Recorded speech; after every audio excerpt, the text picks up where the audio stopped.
La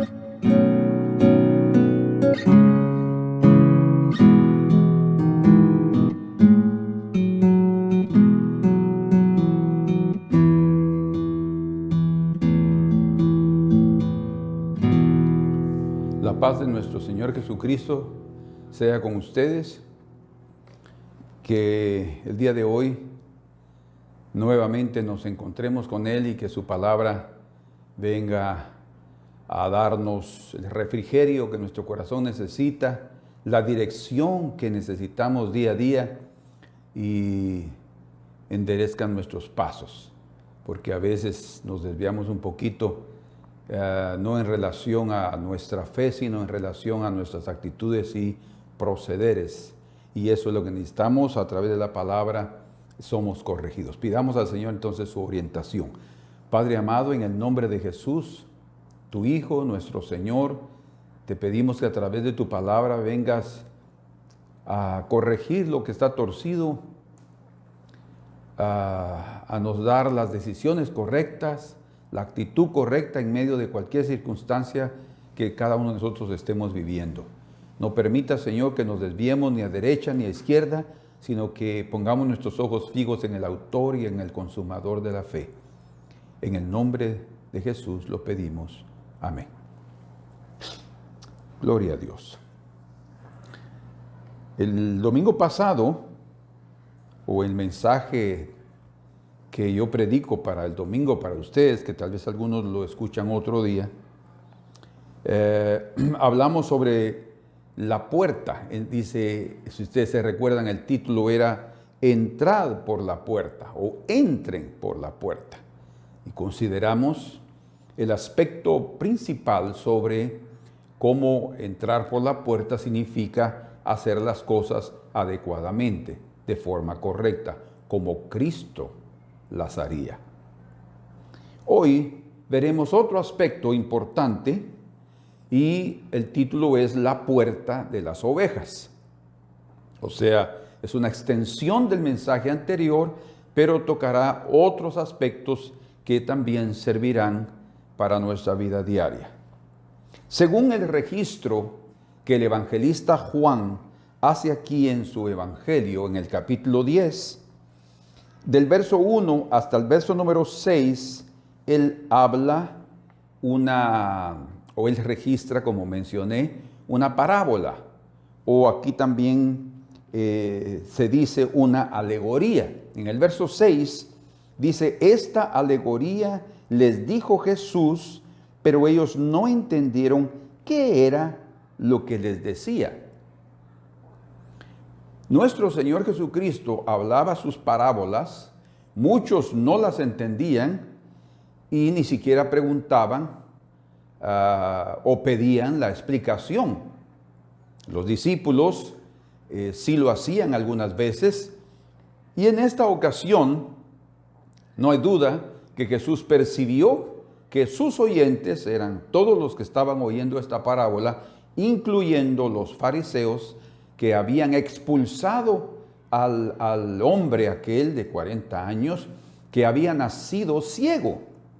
Lo habían expulsado de la sinagoga porque él estaba proclamando a Jesús como al que lo había sanado, lo había libertado, el que le había dado un gozo inefable, le había prácticamente devuelto la vida, le había dado una oportunidad como él nunca la tuvo en la religión, como nunca la tuvo en esa vida de oscuridad. Eran unos 40 años casi representando los 40 años del pueblo de Israel en el desierto, donde dice la Escritura, el pueblo me probó y vio mis maravillas, y el Señor dice que lo tentaron hasta 10 veces y, en fin, eran 40 años de mucha prueba para aquel hombre, y a raíz de esa experiencia el Señor comienza a contar esa parábola. Una alegoría, como es mencionado aquí, es una palabra griega para se dice así, paroimia. Esa alegoría es una frase, como ya lo sabemos, que es de origen popular, o sea, todos conocen lo que el Señor expresó aquí y expresa un pensamiento moral, da un mensaje para cambiar nuestra vida, por eso habla un mensaje moral, da un consejo o también una enseñanza. Y según el griego también puede ser traducido como parábola, esa alegoría, o proverbio. Entonces, el Señor dio esta parábola o esta alegoría, pero sus oyentes quedaron en la luna. Entonces, en el verso número 7, Él volvió a tocar el asunto, solo que comenzó a explicar cada punto que Él tocó. Para todos era muy conocido, era común ver ovejas, pastores, rediles o apriscos, puertas de rediles, ladrones, salteadores. Todo eso era común en el sentido natural de las cosas, ¿verdad? En la naturaleza y el hombre en relación a ella.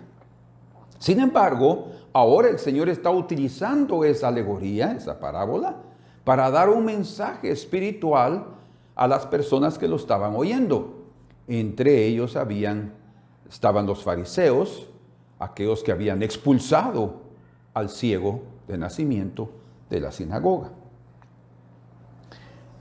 Entonces, Él comienza hablando de probablemente el punto más importante que Él quería tocar. Como ya les mencioné, y ustedes pueden conferir aquí en el texto, 2 veces el Señor menciona que Él es la puerta y 2 veces menciona que Él es el pastor, el buen pastor.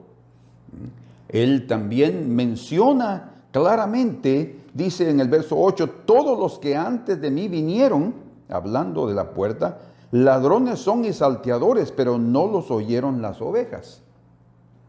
Él no está hablando de todos los profetas, de todos aquellos que vinieron con la palabra de Dios, como Juan el Bautista, como Elías, como Eliseo. No, él no está, como Moisés, él no está hablando de ellos. Está hablando de todos aquellos que vinieron con su propio mensaje, sin la aprobación de Dios, sin el respaldo divino en sus vidas.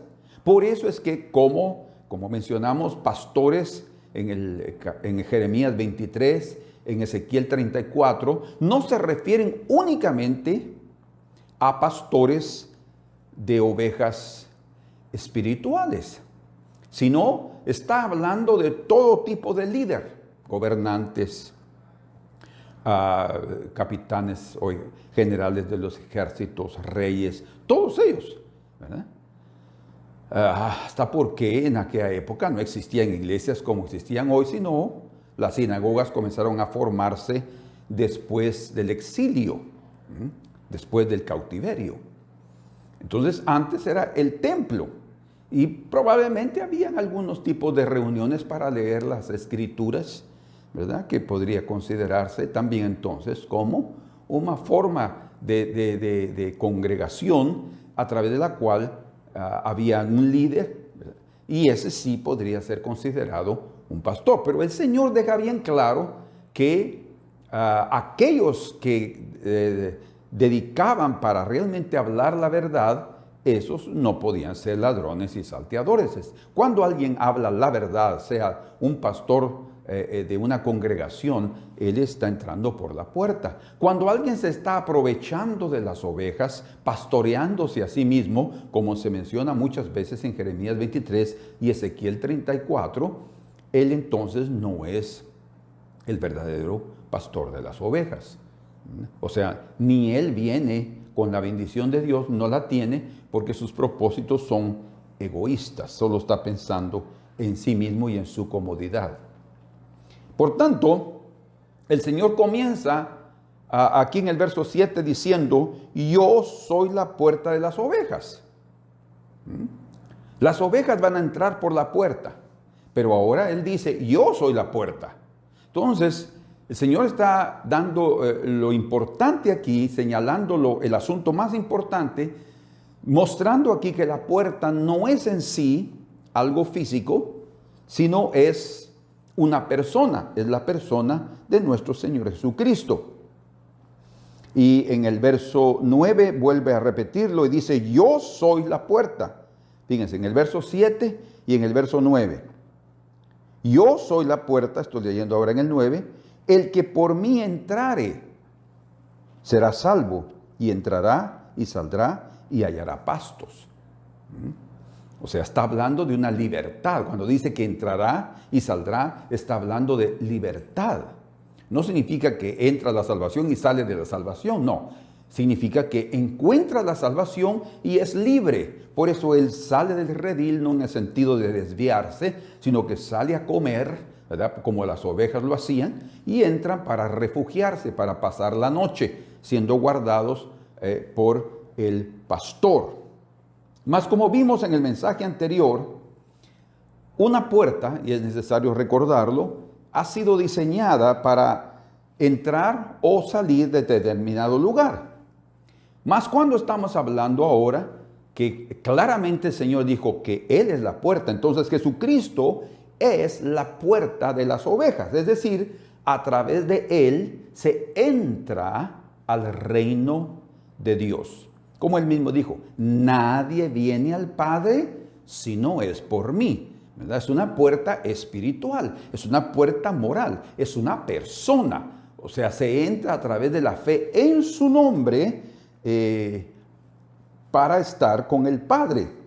Y a través de entrar en la fe de su nombre, recibimos como beneficio de ser parte de ese rebaño la salvación, el cuidado, la protección del buen pastor. Bendito sea el Señor.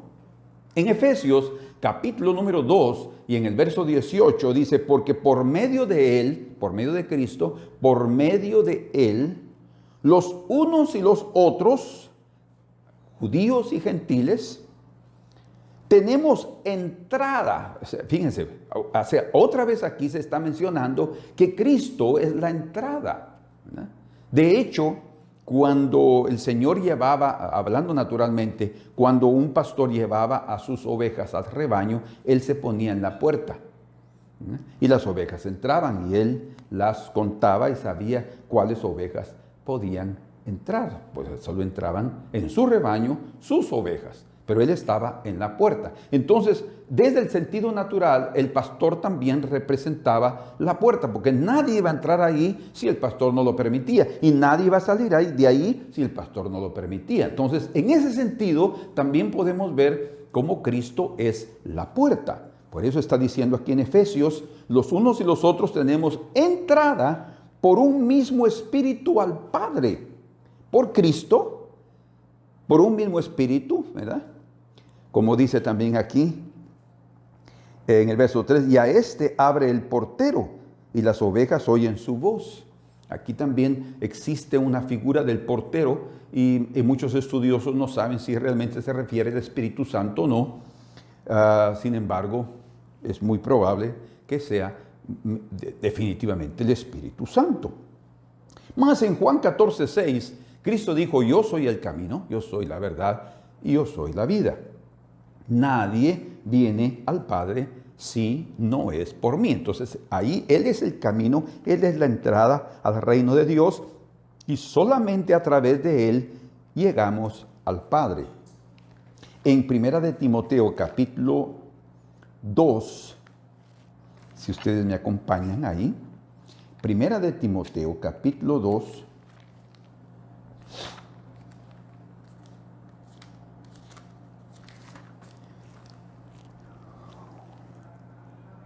en el verso número 5.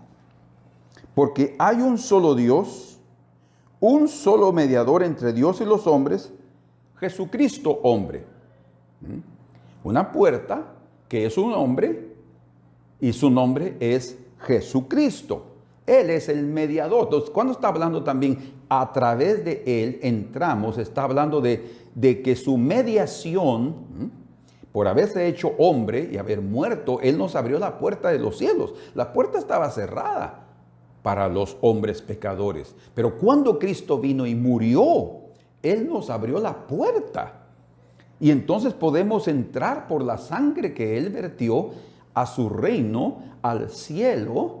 Por eso es que hoy, después de la muerte y resurrección de Cristo, toda persona que muere en Cristo no va a ningún otro lugar, sino es al cielo. Porque la puerta que se abrió y el velo que se rompió no fue únicamente el velo natural en el templo en los días de Jesús, sino el verdadero velo que está ahí arriba. Por eso dice la Escritura en Hebreos que tenemos entrada al lugar santísimo. El velo que separaba entre el santo y el santísimo fue quitado por la obra de Cristo Jesús. Fue un sacrificio tan perfecto, fue una puerta, vamos a entender mejor qué es lo que significa, pero es una puerta que se abrió, ¿verdad? Un espacio que se abrió para que todos con confianza entremos a su propia presencia. En Hebreos, capítulo número 8, y en el verso 6, también leemos este texto. Pero ahora, tanto mejor ministerio es el suyo, cuanto es mediador de un mejor pacto.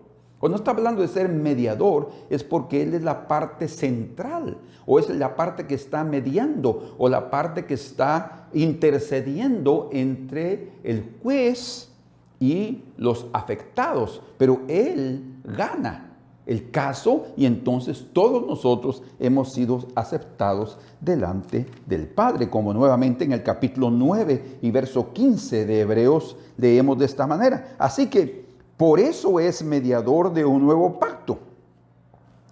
¿Por qué? Porque Él murió y se entregó, dice el verso 14, para que interviniendo muerte por la remisión de las transgresiones, o sea, por el perdón de los pecados que había bajo el primer pacto, es lo que representa el lugar santo, los llamados reciban la promesa de la herencia eterna, entrar hasta el lugar santísimo, debido a que hay un mediador. Él es la puerta, en ese sentido, Él es la puerta. Y terminando aquí en Hebreos, en el capítulo 12 y en el verso 24, leemos de esta manera: a Jesús, el mediador del nuevo pacto, y a la sangre rociada que habla mejor que la de Abel. Entonces, Jesucristo la puerta, y leemos también en el capítulo 2 de Efesios, solo que en el verso 19, así que ya no sois, vean ustedes, debido a entrar por medio de Jesucristo, por el Espíritu, por el mismo Espíritu al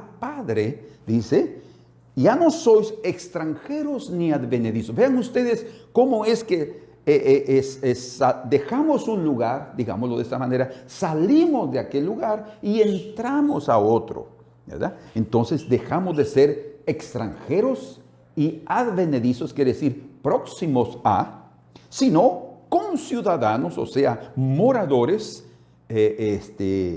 habitantes de los santos, conciudadanos, todos somos ciudadanos, y dice también miembros de la familia de Dios. Qué precioso, ¿verdad? Entonces, aquí necesitamos entender algo muy importante. Jesucristo es entonces la puerta espiritual, la puerta celestial, la puerta divina para ir al Padre. Bien dice también él ahí en Juan 14, verso 1. No se turbe vuestro corazón, creéis en Dios, creed también en mí. En la casa de mi Padre, quiere decir que en la casa del Padre, que somos nosotros, la iglesia, hay una puerta, ¿verdad?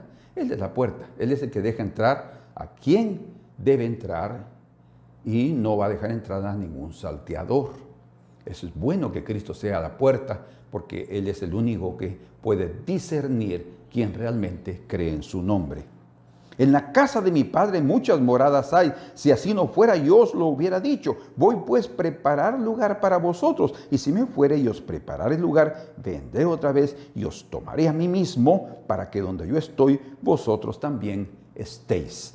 ¿A dónde iba él? Al Padre. No dice propiamente una casa física, nos está diciendo al Padre.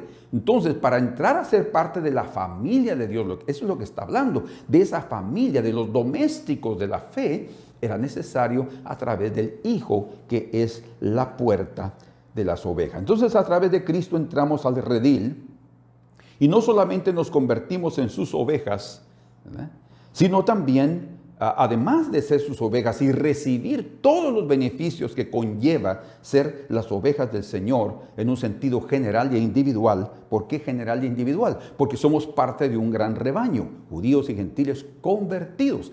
Pero hay algo precioso aquí. Ese buen pastor, que también es la puerta, y no hay ningún problema en que eso exista, ¿verdad? Algunos piensan, ¿cómo puede ser la puerta y también ser el pastor? Bueno, en el libro de Apocalipsis encontramos también que Cristo es el león de la tribu de Judá y también es el cordero inmolado. Encontramos también en el libro de Apocalipsis que la iglesia es la esposa del cordero y también es la gran ciudad.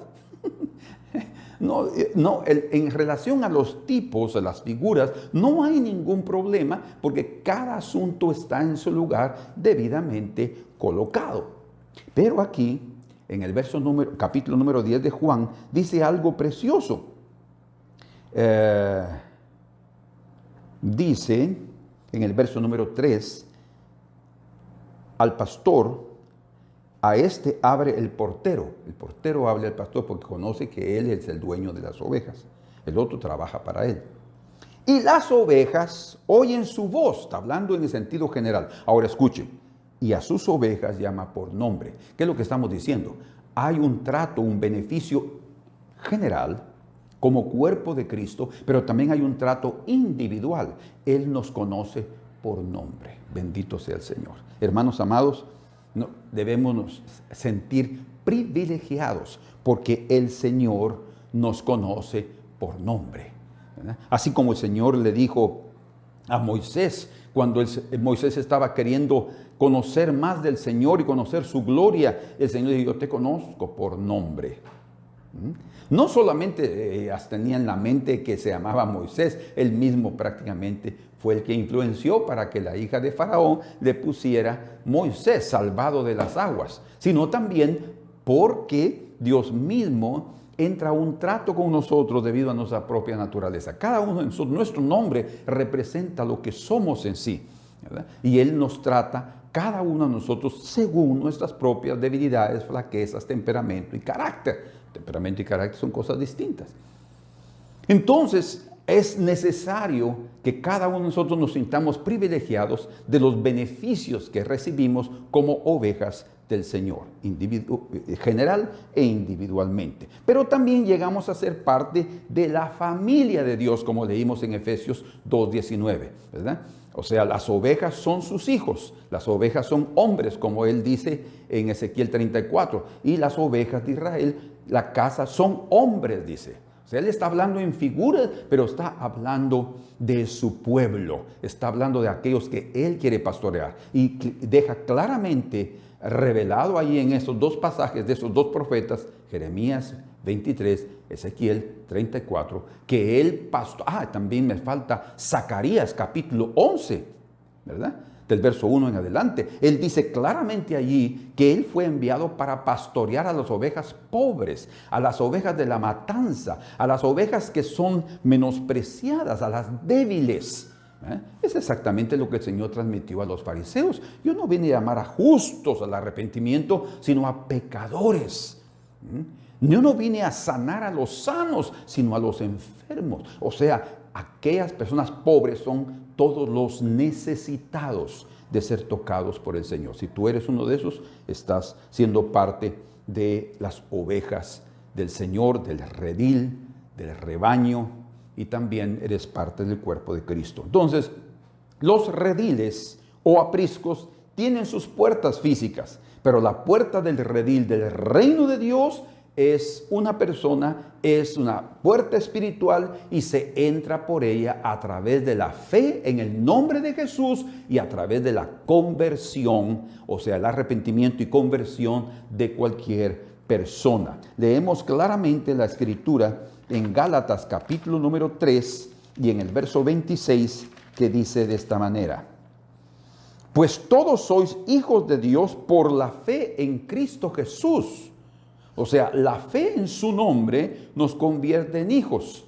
como dice exactamente en Juan también, capítulo 1 y verso 12 y 13, cuando dice ahí que nosotros no somos engendrados por carne ni sangre, sino por la voluntad del Padre, la voluntad de Dios, ¿verdad? Lo que nos hace verdaderamente hijos es haber creído en el Señor, y eso nos hace hijos de Dios. En segunda de Timoteo, capítulo 3 y verso número 15, también leemos algo muy importante. Vamos ahí. Segunda de Timoteo, capítulo 3 y verso 15. Dice, y que desde la niñez, hablando Pablo a Timoteo, has sabido las escrituras o las sagradas escrituras, las cuales, fíjense, no salvan, pero las cuales pueden hacerte sabio. Como el Señor mismo le dijo a los discípulos, vosotros escudriñáis pensando que en ellas tenéis la vida eterna, mas ellas son las que dan testimonio de mí. O sea, la vida eterna está en Jesús. Y Él dice después, y no queréis venir a mí para tener vida. Y dice aquí, los cuales te pueden hacer sabio para salvación, ¿cómo? Por la fe que es en Cristo Jesús. Entonces se entra al reino, se entra al redil de las ovejas a través de la fe en el pastor, que también es la puerta de las ovejas. Y algo muy precioso, cuando el Señor comienza a predicar, leemos en Marcos capítulo número 1, que dice en el verso número 15, y diciendo Jesús, el tiempo se ha cumplido y el reino de Dios se ha acercado. Y aquí viene la otra parte.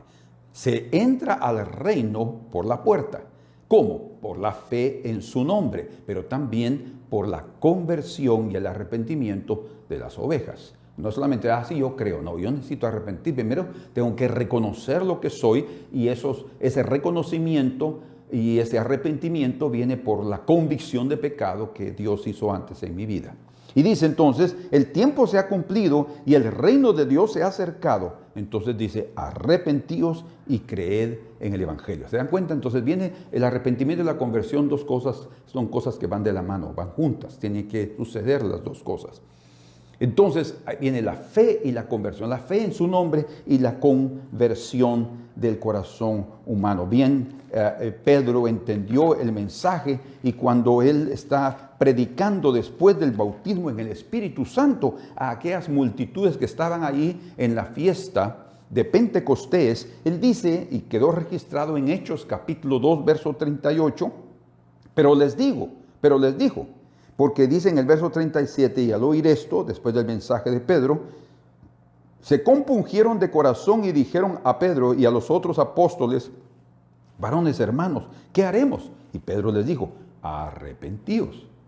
¿Se dan cuenta? No solamente es en la fe en su nombre, sino también a través de la conversión y del arrepentimiento. Y dice, arrepentíos y bautícese cada uno de vosotros en el nombre de Jesucristo para perdón de los pecados, y recibiréis el don del Espíritu Santo. Muy bien, entonces Cristo es la puerta, es una puerta espiritual. No se entra al reino de Dios si no es a través de la fe en su nombre y del arrepentimiento de cada una de aquellas que serán llamadas sus ovejas. Ahora, viene algo muy importante aquí, y es el significado de la puerta en la Escritura. Hay muchos significados en relación a la puerta. Está hablando de entrar, está hablando de salir, pero también nos habla de, y esto tal vez lo hable en otra ocasión, de oportunidades. Una puerta abierta, como Pablo habla en Hechos, diciendo que el Señor le había abierto una puerta grande para predicar la palabra. Pues, ¿qué él está diciendo cuando él dice que se le abrió una puerta grande?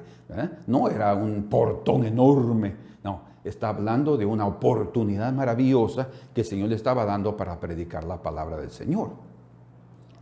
Existe, sí, oportunidades, y las oportunidades son puertas. Cuando perdemos una oportunidad, se cerró la puerta. Cuando aprovechamos una oportunidad o se nos presenta una oportunidad, es una puerta que está abierta. Y recuerden, cuando la Escritura dice que Dios es el que cierra puertas, Jesús, y es el que abre puertas, es exactamente lo que estamos expresando. Él es el que nos puede abrir la oportunidad para un gran negocio. Él también la puede cerrar. Por muchas razones, nosotros tenemos que entender eso en oración, en su presencia. Pero Él es el también, no solamente habla de una oportunidad, como veremos más adelante, la puerta también significa protección, seguridad y también puede significar un escape, ¿verdad? Alguien puede salir corriendo por una puerta por diferentes razones, un terremoto y se le abre la puerta y él se escapa de la situación. Pero puertas no solamente hablamos de algo físico, es también algo espiritual. Y estamos hablando de protección, por ejemplo. Como la Escritura habla, mencionando otra vez el capítulo 11 de Zacarías, que les mencioné rápidamente hace unos minutos. Y dice ahí, en Zacarías capítulo 11, verso 1, oh Líbano. Líbano significa, es un monte, ¿verdad? En el Líbano, es un monte blanco, se llama monte blanco. De pureza, porque en la cima de ese monte hay nieve, está blanco.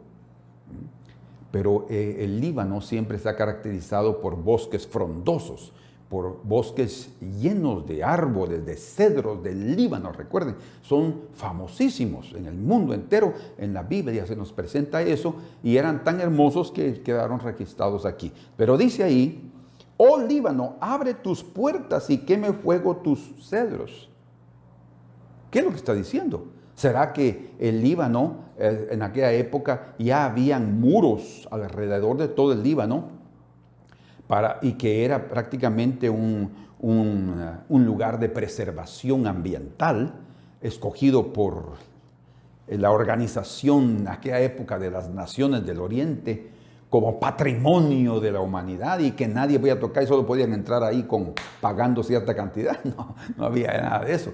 Ahí está hablando cuando está hablando de, oh Líbano, abre tus puertas y queme fuego tus cedros. O sea, está hablando de quitar la protección, ¿sí? Cedros están ahí por años, por décadas, ¿verdad?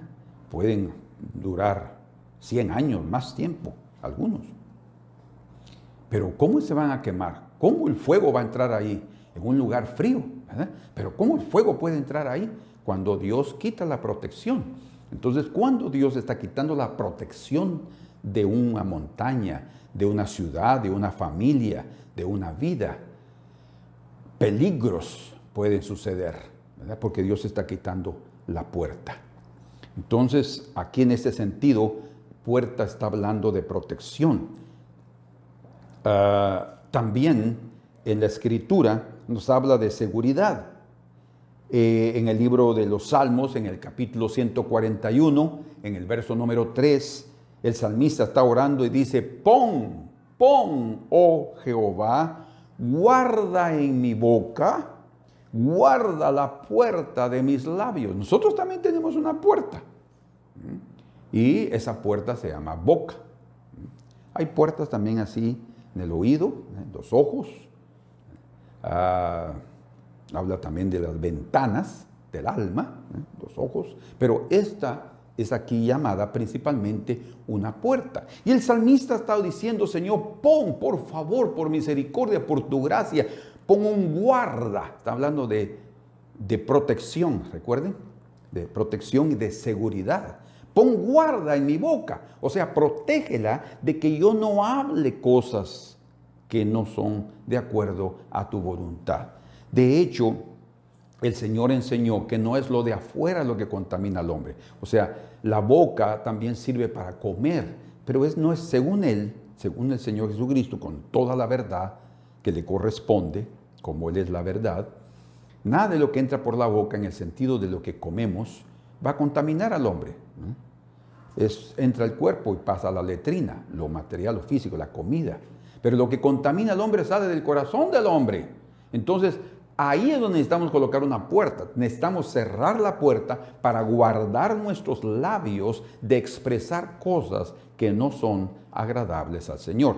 Cuando hacemos eso y abrimos la puerta para decir palabras, vituperios, chismes, o estamos hablando mal de alguien, o lo que sea, o hasta hablando palabras soeces, desagradables, malas palabras, como nosotros lo decimos, entonces ahí la puerta se abrió y no hubo ningún tipo de protección. Y eso es peligroso.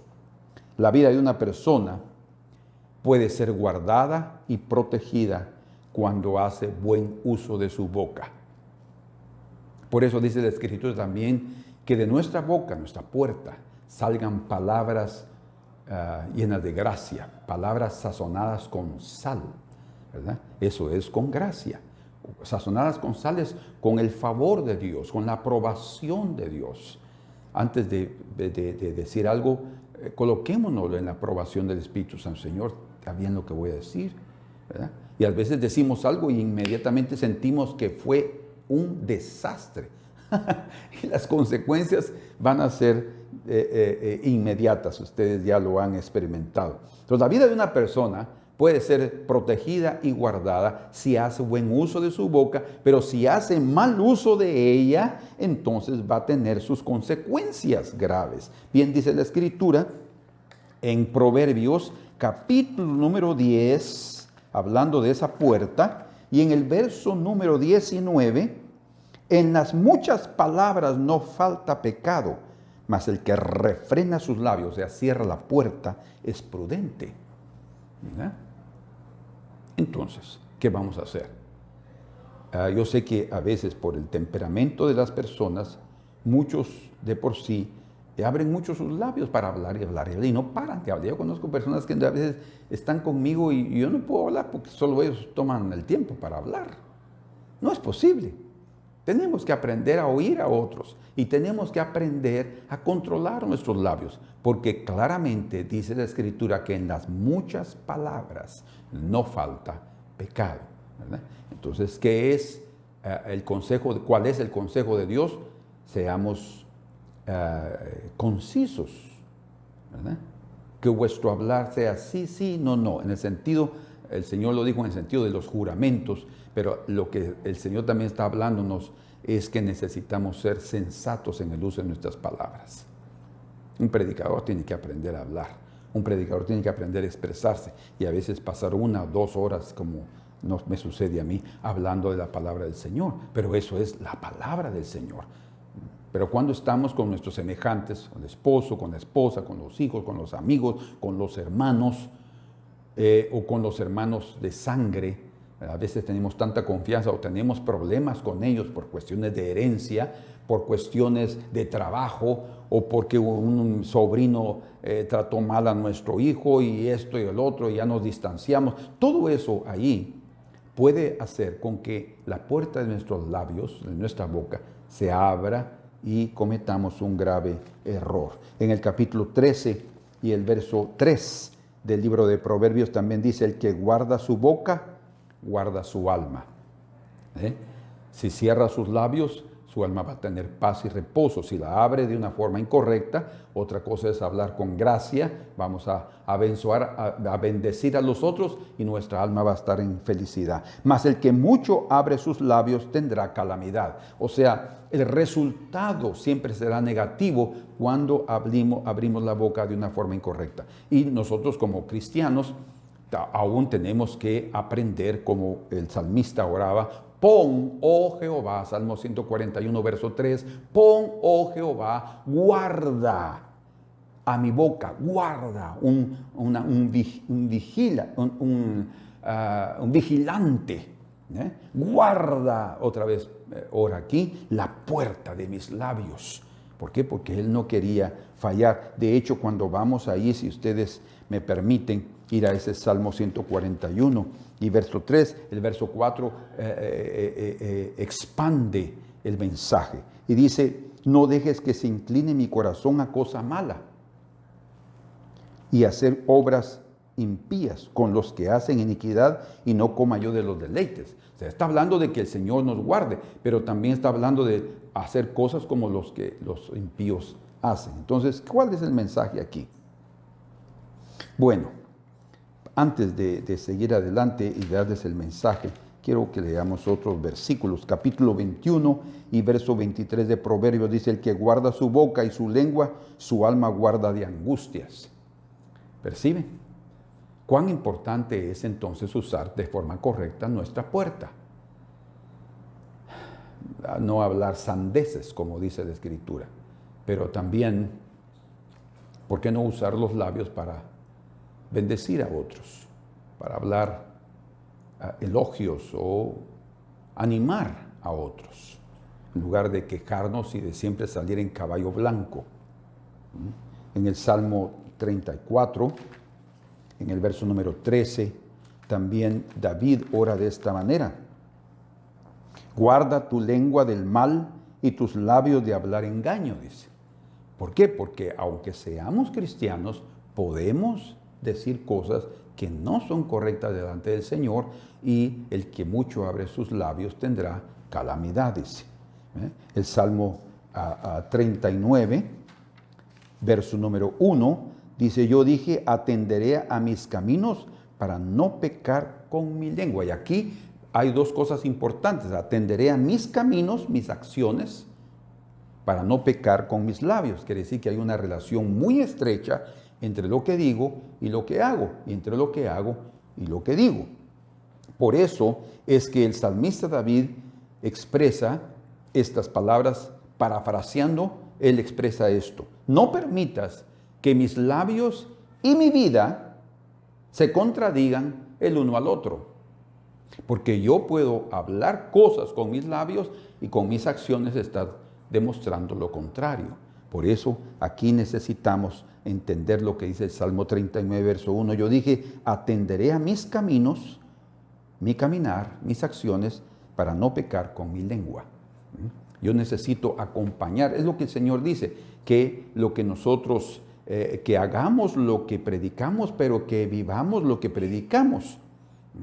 O sea, que no haya ninguna contradicción, como también una persona, un siervo de Dios dijo: no permitas orar una cosa el domingo y vivir otra cosa el lunes. Tremendo, ¿eh? No permitas orar una cosa el domingo, que ahí mientras estamos todos consagrados, orando, tocados, llorando, Señor, yo esto, lo otro, que allá, son muy espirituales. Pero el lunes, duros y feos, desagradables, haciendo cosas que no convienen. Eso es chocar una cosa con la otra. Es contradecir mis labios de mis acciones. No, necesitamos acompañar ambos. Deben ir de las manos, agarrados de las manos, estas dos cosas importantes. Porque tanto lo que hacemos como lo que hablamos es una revelación de la persona en sí, de una sola persona. No son dos personas distintas, ¿verdad? Lo que sí puede existir es que estamos usando mal nuestros labios. Entonces, la legitimidad de la vida cristiana es esencial todos los días. Desde que entramos por la puerta de la salvación de Cristo hasta el final de los días de nuestra peregrinación en esta tierra. Es importante la legitimidad de nuestra vida dentro de la iglesia y fuera de la iglesia, en nuestra casa y en el trabajo, para que lo que decimos sea una confirmación, un testimonio de lo que hacemos. Y lo que hacemos, una confirmación y un testimonio de lo que nosotros hablamos. Entonces, eso debe estar junto, y ahí esa puerta funciona y va a ser de bendición. Ahora, por último, les voy a hablar esto último, porque las puertas también tiene el significado de una... Yo les hablé de oportunidad, vamos a verlo más adelante, pero de un escape o de salir de un estado, de una situación desagradable, tal vez por mucho tiempo, y esa puerta es un escape y una entrada a circunstancias mucho mejores de vida. Es el caso, por ejemplo, de ese joven, de ese hombre de 40 años, porque los padres dijeron él ya tiene 40 años, de ese ciego de nacimiento. Él, como mencioné al principio, vivió una vida de oscuridad total, ¿verdad? Él no conocía ni a sus padres, tal vez los había tocado con sus manos, sabían más o menos cómo él era, tal vez qué estatura, en fin, conocía dónde estaban los muebles de su casa para no tropezarse. tal vez ya sabía llegar a la plaza o cerca del templo para poder pedir limosna. Tal vez conocía a algunos por la voz, porque los ciegos desarrollan el sentido del oído y del tacto también bastante para compensar lo que se pierde con la visión. Pero su vida no era lo que, como ciego ni siquiera podía entrar a adorar al templo. Entonces vivía alejado de la bendición. Pero ese día el Señor lo sanó. Fíjense ustedes que hasta los propios discípulos estaban diciendo: Señor, ¿quién pecó? ¿Este o sus padres para que naciera ciego? Y él dijo: ni sus padres ni este, sino para que se manifestara el poder de Dios. ¿Por qué? Porque ahora había un escape. El escape, la salida, la puerta para salir de ese estado en el cual él se encontraba, estaba ahí delante de él. ¿Quién era? Jesucristo. Y la entrada al reino de Dios, ¿se dan cuenta? El escape de la religión, porque eso tampoco lo ayudó, no le proveyó lo que él necesitaba, pero cuando Cristo se presentó delante de él, la oportunidad de su vida, la puerta se le abrió por completo. Bueno, y antes de terminar, yo quisiera que leyeran conmigo el libro de Oseas, del profeta Oseas, capítulo 2 y verso número 15. Ahí el Señor nos habla de una puerta. Y dice allí, hablándole a Israel, y dice: y le daré sus viñas desde allí. Viñas, un lugar de bendición. Y ahora dice aquí: y el valle de Acor por puerta de esperanza. Y el valle de Acor por puerta de esperanza.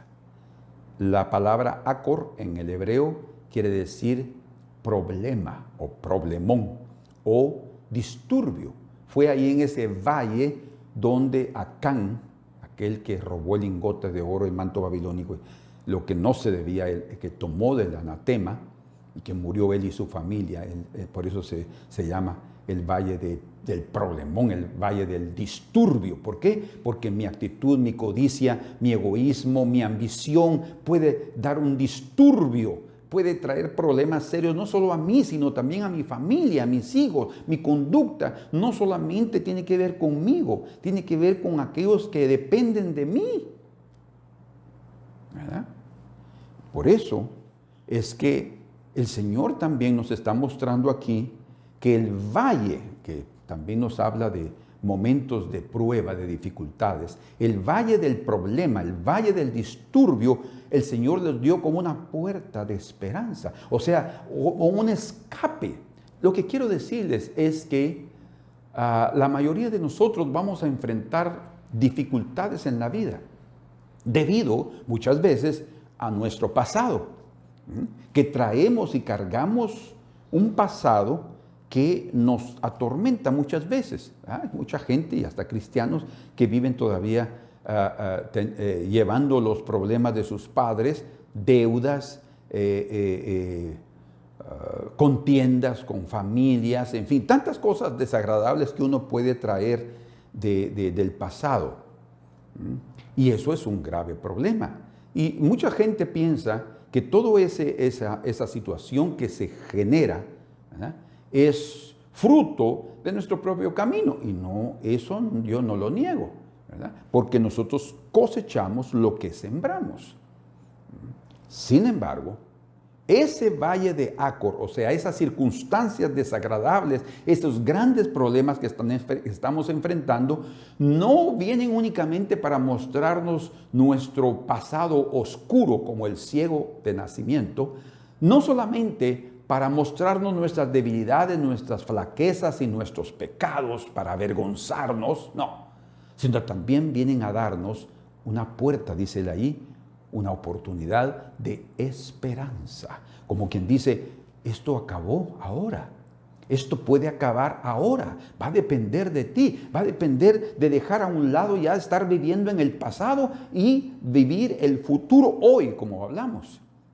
De mostrar al Señor que estamos dispuestos a tomar esa oportunidad, a entrar por esa puerta, y es un escape de esa realidad anterior, de esa situación que hemos vivido, de ese temperamento que hemos tenido que soportar de nosotros mismos, que nos ha llevado a vivir una vida a veces de contiendas y de falta de paz, de una alma atribulada, ¿verdad? Para llegar a una alma con felicidad y con paz. Entonces ahí se convierte, dice, en una puerta de esperanza. ¿Por qué? Porque hay un mundo mejor, hay nuevas oportunidades. El Señor quiere que entendamos que cuando las circunstancias son adversas y cuando las situaciones son complicadas, no significa que ahí vas a terminar rendido y postrado sin fuerzas. No, significa que es la oportunidad para pasar a otro estado, para pasar a otra realidad, para salir de esa cárcel en la cual podemos haber estado durante 40 años, en esa oscuridad como el ciego de nacimiento vivió.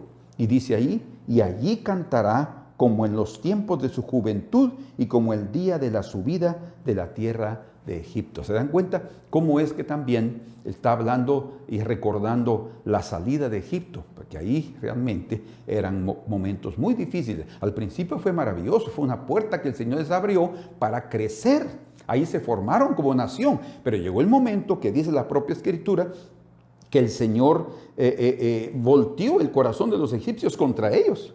O sea, lo que el Señor permite es que ya comienza a presionar las circunstancias, las personas, la propia empresa, como quien dice, hay necesidad de un cambio. Y eso fue necesario, porque de otra manera, si todo hubiera sido maravilloso en Egipto, todo el pueblo se queda ahí. Pero cuando vieron que la opresión fue grande, entonces la esperanza de un mundo mejor y la promesa de Dios hecha a sus padres de regresar y tener una tierra propia en Canaán, los hizo salir de ahí. Sin embargo, no fue fácil, entraron a un desierto, pero el valle de Acor, el valle de problemas, el valle de los disturbios pueden convertirse en una puerta de esperanza. Que el Señor pueda realmente dar también, y yo voy a hablar de esto en otra ocasión porque hay mucho más aquí que quisiera compartirles, pero el tiempo se nos fue. Pero vamos adelante, tenemos que tener esperanza todos los días. Los problemas no son para avergonzarnos, los defectos tampoco son para avergonzarnos, a pesar de que cumplen también ese propósito, pero la idea es darnos un escape de lo que somos y llevarnos a un mundo mejor. El Señor es la puerta de las ovejas que nos saca de la religiosidad, que nos saca de nuestra vida vieja, de nuestro peso, que nos libra del peso y nos introduce a su rebaño, al redil donde somos guardados, protegidos, alimentados y cuidados, no solo generalmente, sino individualmente, porque Él nos conoce a cada uno por nombre. Padre amado, en el nombre de Jesús, te rogamos que tu bendición sea sobre tu pueblo, que tu protección sea sobre cada uno de tus ovejas, sobre cada una de tus ovejas, sobre cada uno de tus hijos y de tus hijas, Señor. Muéstrales en sus corazones qué es lo que tú has tocado, Señor, durante estos 40 minutos de mensaje. Muéstrales, Señor, que todas esas cosas que ellos vieron es porque tú quieres libertarlos de ataduras, quieres librarlos de esos valles y llevarlos a esas montañas preciosas para tener encuentros contigo y darles una puerta de esperanza en ese valle que han pasado por mucho tiempo. Darles una gran victoria, Señor, a cada uno de ellos y que oigamos testimonios preciosos en la vida individual de cada hermano y de cada hermana. En el nombre de Jesús te lo pedimos. Amén. Dios los bendiga y seguiremos hablando sobre este punto en la próxima ocasión. Amén.